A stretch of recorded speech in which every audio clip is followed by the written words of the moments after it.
Meanwhile, getting political, President Trump slamming Democrats, tweeting overnight this: so the coronavirus, which started in China and spread to various countries throughout the world, but very slowly in the United States because President Trump closed our border and ended flights very early, is now being blamed by the do-nothing Democrats to be the fault of Trump. The president writes, the do-nothing Democrats were busy wasting time on the immigration hoax, anything else they could do to make the Republican Party look bad.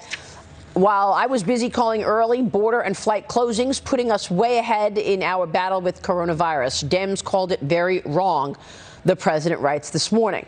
Joining me right now is Ohio Congressman, House Intelligence Committee and House Ways and Means Committee member Brad Wenstrup. Congressman, it's good to see you this morning. Thanks very much for joining us. My pleasure. And we know that this comes after the Democrats attacked the administration on several fronts. Give us a status check. Well, it's a shame because I can tell you as a doctor, this virus has not the least been intimidated by the Democrat attacks on what's been taking place. And not only that, let's keep in mind that the CDC, the NIH, and these agencies that work very hard with the president, with the administration, and with Congress, actually, to try and do everything they can to make sure that Americans are safe, are the same agencies that existed under the previous administration. That doesn't change. Certainly we have reason to doubt some of our agencies, but I don't in this case with CDC and NIH. The progress that has been made is tremendous. Compare what President Trump has done to what the military has done in Korea, where there's about 1,300 cases in Korea, one U.S. soldier, and they did those types of things. They restricted travel. They're screening everyone that comes onto their bases. The region has made changes. You're not going to travel to South Korea unless you have a very good reason and are totally screened. And Donald Trump is trying to do this on a national level, which is much, much tougher. You know, the military is a captive audience. The American people, it's a tougher audience. I'm also thrilled to see how rapidly we are coming up with antivirals that are starting to be tested and showing positive signs. Antiviral is usually one that stops the replication of the virus. A vaccine is a different thing, usually takes a little bit longer, but now it's being reported that we may have a vaccine as early as April. Vaccines, like the polio vaccine, try to prevent people from ever getting this. So I've been actually amazed as a doctor at how rapidly we are coming up with a response in order to treat people and also to try and prevent it from ever happening to people. So I think they've made the right moves. You're talking about the efforts of Moderna. Gilead Sciences is also working on something. That would be extraordinary if we actually had a vaccine in place by April, wouldn't it, Congressman? It absolutely would be. It would be unheard of. And I was just so thrilled to find out that we're that close. And that's coming through NIH, who is coordinating these types of studies and doing it appropriately. I think we should be patting ourselves on the back. We've had no deaths in the United States of America.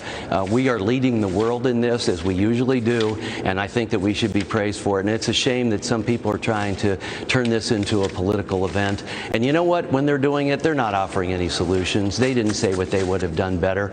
And if they do, a lot of times it's been hypocritical, as you pointed out in the intro. Well, there's also all this leaking going on. I want to ask you about the fight for the FISA reform. But before I do, we've got this picture of the oath of access to classified information that you all have to sign, being in the House Intel Committee.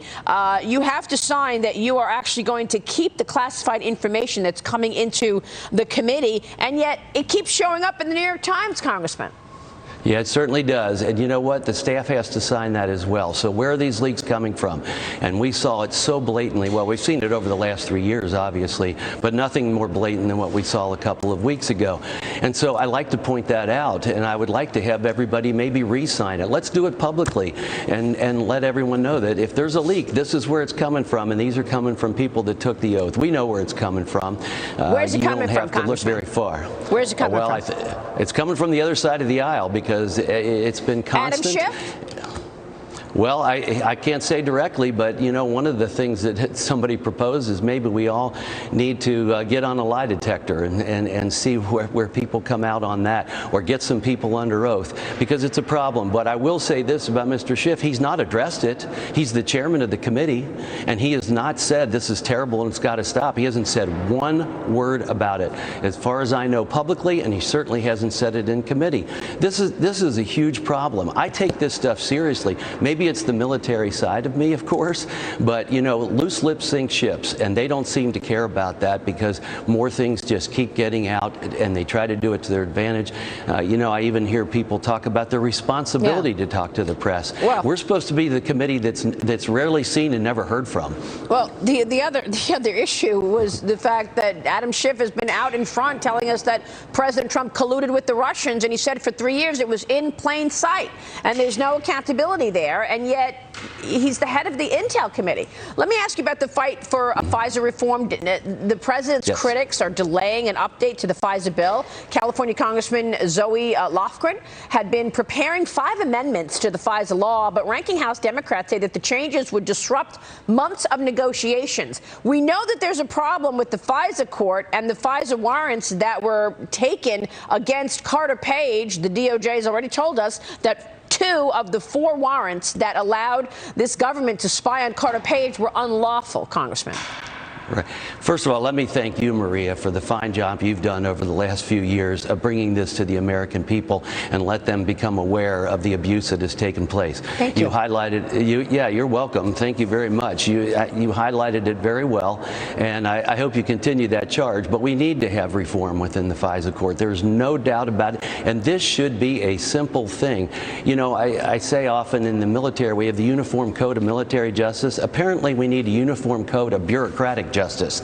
You know, you look at the FISA abuses, and the Inspector General came out and said, you know, 17 errors and omissions. Those were deliberate deceit. They weren't just errors and omissions, and we need to put punitive changes in place for when people abuse their power. And it's not just, oh, this was bad tradecraft and you didn't do it appropriately. No, this was intentional, and in my mind, it breaks the law. But apparently, we need to codify that. We need to have transcripts of what's taking place in the FISA court. We need to have a consistent judge, and you need to be penalized if you've abused that and you present unverifiable information and all these types of things that you've been talking about for the last couple of years. No, we also need accountability. I don't know that the public's ever going to trust these intel agencies again after all of the misinformation these last several years. Congressman Brad Wenstrup, it's good to see you this morning, sir. Thank you so much. Thank you. We will see you soon. Coming up.